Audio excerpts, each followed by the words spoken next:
Good morning, Hank. Welcome into the Blitz. How you doing, man? Hey, good morning, Martin. How are you? Doing well. Hank, want to get right into it. It seems like every week there's some action happening with the Crimson Tide in this recruiting cycle. They're up to 15 recruits, commitments, I should say, and one of them coming this week from DeMarcus Helms.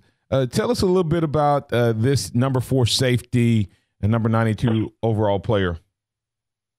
Yeah, no, I apologize. I'm kind of fighting off a cold. My voice is kind of messed up. But, he was a guy Bama he saw earlier in the spring, and he was on campus in March, I believe, for an unofficial visit. And he came back for an official visit on last Saturday. But he was originally rated as a wide receiver. Alabama's liked him in the secondary all along. He actually got switched to being rated as a safety, but really talented player. I know people think he has the ability to even play linebacker at the next level, but a guy we haven't really talked about too much, but certainly obviously someone the staff really liked. They obviously took his commitment during his official visit. And the big thing about DeMarco Helms is not only, you get him, but he has a teammate, Nick Cross, who was also on an official visit with him, who's also an elite level safety in the 2019 class. So Bama might have set himself up pretty in good shape to potentially land his teammate as well. But overall, really good player, really athletic, has a lot of ability, has a lot of versatility, and will certainly fit in Tuscaloosa. Is he one of these guys that could, if he's athletic or play enough to play wide receiver, is he kind of this new hybrid Minka Fitzpatrick potential type of player that could play safety, strong and free, as well as potentially drop down and play not necessarily a shutdown corner, but in a nickel and dime? Yeah, certainly that kind of versatility to play the nickel and dime with his size and versatility. I could certainly see that from DeMarco Helms. And I talked to a few people, and they think he's a lot better of a defensive back than he is a receiver, but certainly having that ability, having the ball skills, and kind of that athleticism to play receiver and having that experience there certainly helps translate into the secondary. All right. Speaking with Hank, South 247 Sports, Bama Online Recruiting. Let's get to Hank. That would be Pat, who has a question for Hank. Pat, welcome into the Blitz. What's on your mind? Good morning, fellas. I want to talk about defensive line and possibility that this may be Nick Saban's greatest coup ever. In one Ishmael Sopsher. And, hey, let's go with his last name, Tuatella, and see if maybe Hank can help us out with the pronunciation of that. And I'm going to go with that these two could be the reincarnation of Mount Cody, except that they can run, and along with Thibodeau at defensive end and Nathan Pickering as being the 4 that Alabama winds up with. And I want to see what Hank thinks about that. I'll actually hold for this answer. All right. Hank? Yeah, those 4 would be obviously great additions. Obviously, you already have Antonio Alfano in the class, DJ Dale. I've heard nothing but good things about DJ Dale, by the way, after his camp performance last week. He had a really good day at Alabama, but we all know Antonio Alfano and his talent level, and, of course, Rashad Chaney. But the 4 guys you mentioned, I'll start with Ishmael Sopsher. He's the number 1 defensive tackle in the country for a reason. Like you said, you think he's a non-Cody reincarnation, but certainly a guy that can run and can move around and isn't just a gap stopper, a run stopper in the middle. But I think he's a guy that's going to come down to Alabama or LSU.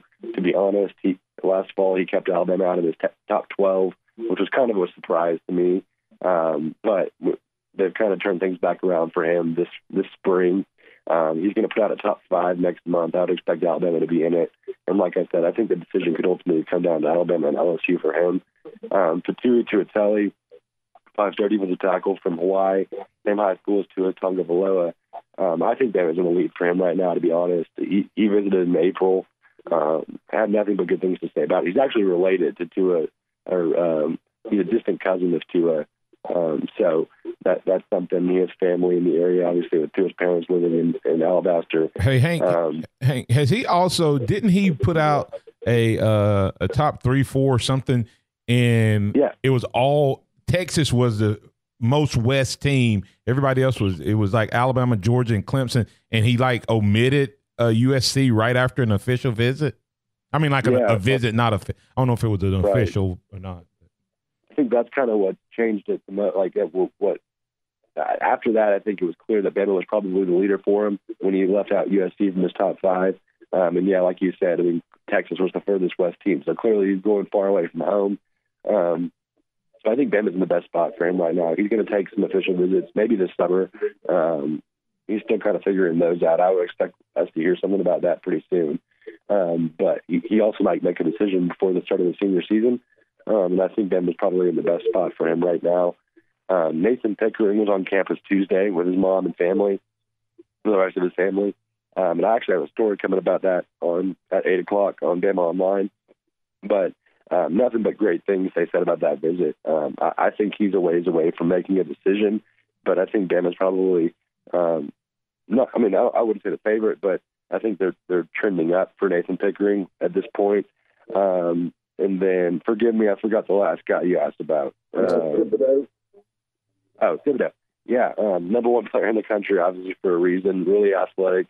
Bama actually likes him as a jack linebacker, so he's kind of that Ayabi Anoma type, where he can be a defensive end / outside linebacker, and he's just really athletic just to only play defensive line.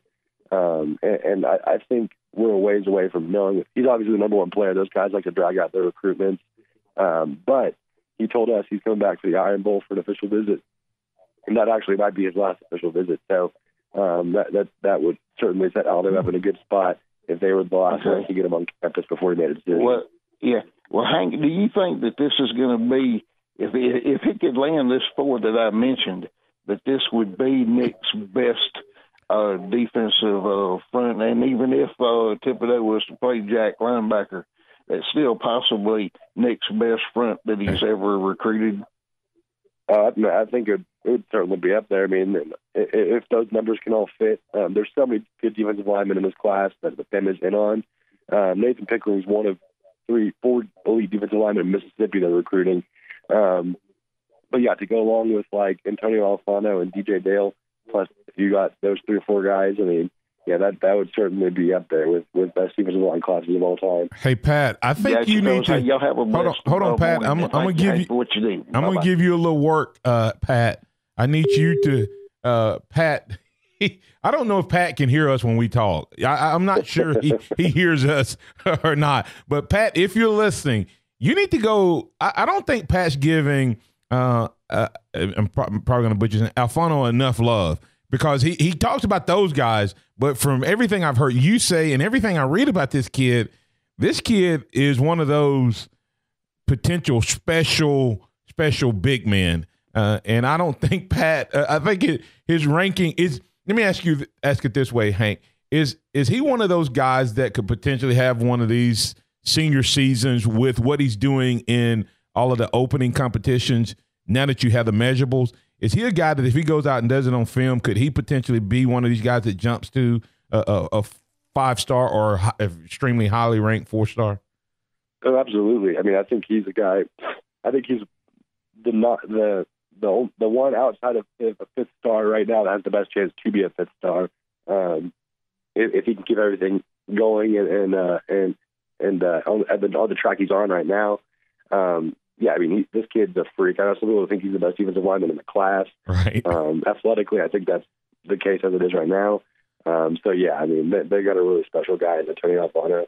Yeah, and I'm glad to hear, DJ Dale, a local Alabama kid that sometimes can get kind of swept under the rug because Alabama's national recruiting prowess. But glad to hear that things, this isn't just taking an in-state guy. This guy's a player for Alabama. The question I got for you, Hank, as I prepare to let you go here is Alabama has more official visits coming, and one of them being 5-star linebacker Nakobe Dean, expected to be in this weekend correct? Along with him, who else is Alabama looking to host this weekend? Yeah, I think the Kobe Dean's probably one of the obviously probably one of the biggest ones. Another big visit is 5-star safety Daxton Hill. This is both his and the Kobe Dean's first official visit. And he's a guy we've talked about a lot this spring. But I think Bama could really take a step forward for if they push. I mean, they're pushing for him. He's a tough target. But to get him back on campus for a full weekend, he came for a day and normally stayed for the day for a few hours. So it'll give him a chance to see the rest of the campus. He's from Oklahoma. His older brother plays at Oklahoma State. So certainly Bama's kind of fighting that in-state appeal. And then 4-star receiver John Mechie from Pennsylvania. He'll be on campus. He has Bama in his top 2 with Penn State. So we'll see kind of what happens there. Bama doesn't have a receiver commitment yet. Maybe he's the guy that becomes the first one with John Mechie. Another guy, a 4-star defensive tackle, DeMarvin Leal. He's committed to Texas A&M. And so this will be an interesting visit to kind of see where he stands with that. He's from Texas. He hasn't really – I don't think he's ever taken a visit to Alabama yet. So he's a top 100 defensive tackle. So we're talking about this defensive line class being one of the best ever. He would certainly be in that category or be able to help that along. I think he's the number 70 player overall in the country, number 4 defensive tackle, something in that range. So he'll be on campus. And then I'm trying to think everybody else on the top of my head. There's another one, Marcus Banks. He was going to take an official visit this weekend, a 3-star cornerback from Houston. He actually committed to LSU last weekend and canceled that visit, so he is no longer coming. But, those guys, Kobe Dean, Daxton Hill, DeMarvin Leal, and John Mechie. And forgive me, I might be forgetting one or two, but the list is posted at bamaonline.com. And we'll see if another one's added to that or another one or two. But those are the guys we know of right now. All right, Hank, I appreciate you taking one for the team, but I'm going to throw you a quick curveball and then let you go and pray that voice gets back strong and you get over that cold.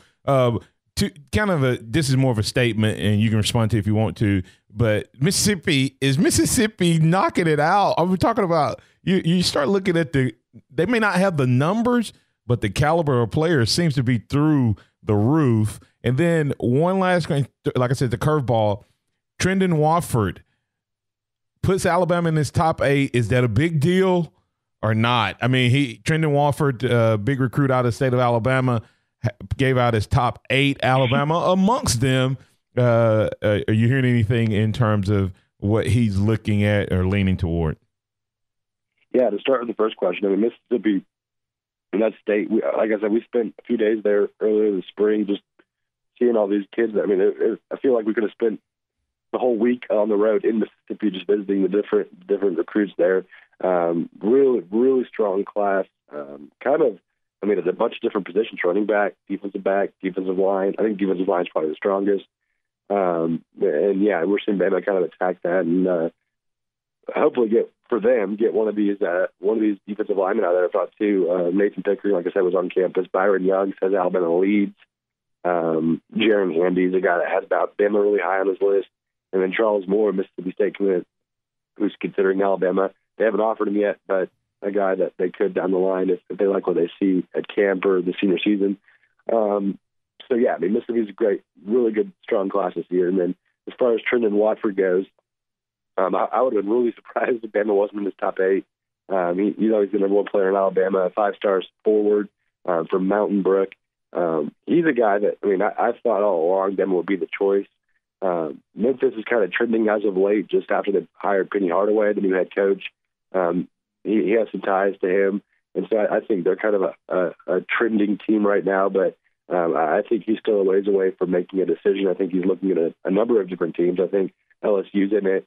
Obviously, all the teams in his top 8 are in it, but I think Memphis is probably the biggest competition to Alabama right now, but I still think they're in a good spot for him to get him when it comes to decision time, but I think this will be a guy we'll probably be talking about in November, taking official visits, or one of these kind of recruitments coming down to the wire. But I think right now it's Alabama-Memphis for Trendon Watford. All right. That is Hank South stepping up to the plate and hitting a home run, even though he's a little under the weather. Hank, tell our listeners where you tweet out all of your articles and how they can stay in touch with you. Yeah, you can follow us along at betonline.com. We're doing a free 7-day trial right now. So it's a good time to sign up. And you can follow me on Twitter at HankSouth247. All right, that's at Hank South 247. Best in the business when it comes to recruiting, keeping you and all of us up to date. Thanks, Hank, and we'll catch up with you next week. Get to feeling better. Thanks, Martin. Anytime.